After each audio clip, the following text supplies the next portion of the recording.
Greetings, my dear friends.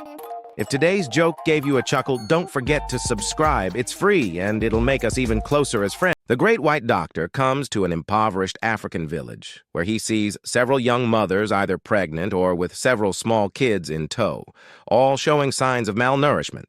On inquiry through an interpreter, he learned that the chief was a rather amorous character, and all the ladies and children belonged to him.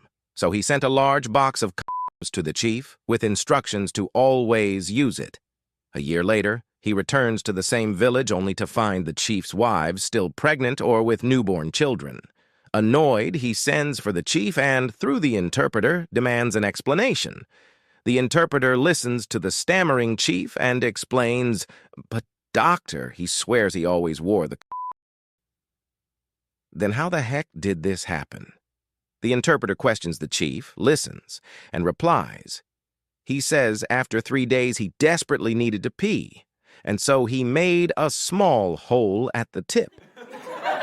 An old man took out a loan from the bank to buy a shiny new car. He was thrilled, cruising around town in his fancy vehicle. But time passed, and the payments piled up.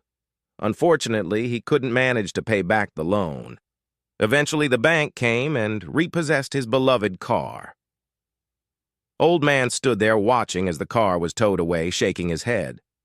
With a sigh, he muttered to himself, "If I had known it was this easy, I would have taken out a loan for my wedding, too." In a hospital room, an old man noticed the beautiful nurse attending to him and decided to flirt a little.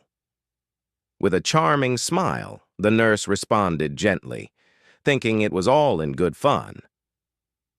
The next day, feeling bolder, the patient reached for the nurse's hand again and said, "Honestly, after seeing you, I don't even want to go home anymore." The nurse flashed a smile and reassured him, "Don't worry, you won't be going home just yet." Curious, the patient asked, "Oh, really? How's that?" The nurse leaned in with a twinkle in her eye and said, "Well, you see, the doctor who's performing your surgery today is my husband, and he saw you holding my hand yesterday.